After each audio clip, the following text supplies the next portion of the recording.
What guitar should I buy if I'm a beginning guitarist? That's a question that I've been asked countless times over the years, and depending on the person, there's a couple of right answers. Hi, I'm Joshua Kenson, and this is Kenson Guitar Academy. I've spent the vast majority of my life around guitars and around music stores. As a kid, I practically lived at the local music store that was near my house. I later worked at a music store, Sam Ash Music, which is sadly no longer with us, and have taught beginning students for over 20 years. I have seen the pitfalls that a lot of people fall into when choosing that first guitar. So the first thing to think about is, what can we just cross off the list? What guitars shouldn't you buy as a beginning guitarist? Well, first off, I would steer clear from anything that is geared towards a specific type of playing or kind of forces you into a certain type of playing. Things like electric guitars that have Floyd Rose bridges on them, which can be very enticing if you're into like metal and stuff like that. You see them out there, they look really cool, but they are not geared for a beginning guitarist. They are going to limit the way that you can play the instrument and give you more trouble than they're worth. So just steer clear from guitars that have that locking style bridge. Other things like 12-string guitars or 7-string guitars, I would steer clear of as well. You just want to start with a standard 6-string guitar. Also, guitars that have like a unique shape to them, I would steer clear of. You want a guitar that's going to set you up for success, so a standard shaped guitar is going to be the way to go. Something like a Strat style body or even a Gibson Les Paul. I prefer the Strat style bodies, but the Les Paul bodies are still a good way to go. I would steer clear from like the Flying V or the kind of Jackson crazy shaped guitars. And for acoustics, there's a lot less body shape, so just something that is a standard type acoustic that allows the guitar to sit on your leg like this. One last word on what not to buy.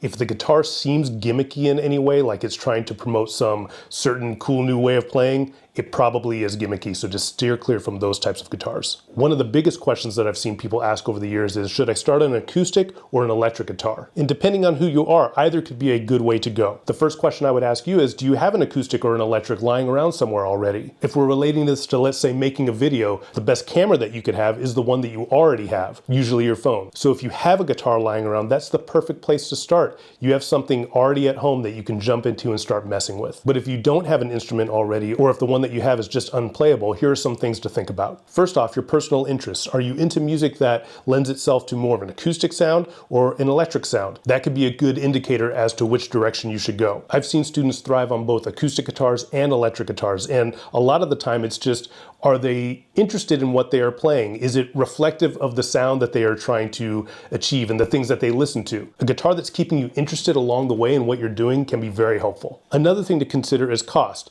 Guitars in general can range from $150 to thousands of dollars, but if we're just talking about entry-level instruments, acoustic is going to be a more affordable way to get going. You can find a great acoustic guitar for $150 to $200 at most music stores. And really, an electric guitar is probably going to run you about the same, but there are other things to think about when you're getting into an electric guitar. You're going to have an amplifier and a cable to hook it up to that amplifier. And then you start to think about all the effects pedals and stuff that you could get into. There's a lot more to purchase around an electric guitar rather than just an acoustic guitar. With that said, there's a lot of beginner packages that manufacturers make as well. So Fender, let's say, comes out with a package that has the electric guitar, the cable, the tuner, the amplifier, and those tend to run for a few $100s. So that's kind of a one-stop shop where you can just get everything that you could feasibly need: the case, the tuner, the picks, the cable, the amplifier, putting you in a position where you're just good to go. Ultimately, what I recommend students to get when they're first starting out is just a solid steel string acoustic guitar, something in that $150 to $350, maybe $400 range, whatever your budget allows. You're going to be able to learn everything you need to learn on that acoustic guitar, whether you are more interested in electric or not. There's going to be foundational stuff that you go over that is going to translate right over to an electric guitar once you feel it's time to get into that. Now, I've heard people say, well, you know, acoustic strings tend to be a little bit harder on my fingers, they hurt. Well, first of all, that's just kind of part of it. Your fingers are going to start to build calluses eventually, and they aren't going to hurt as much.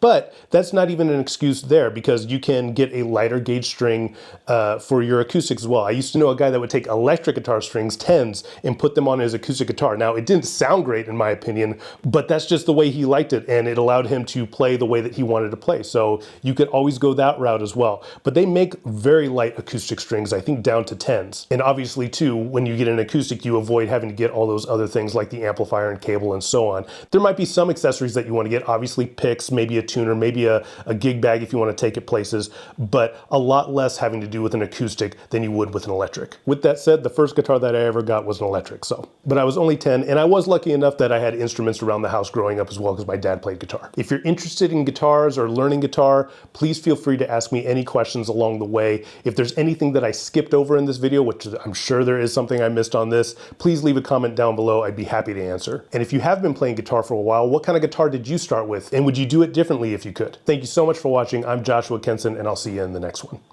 Didn't really do much playing today.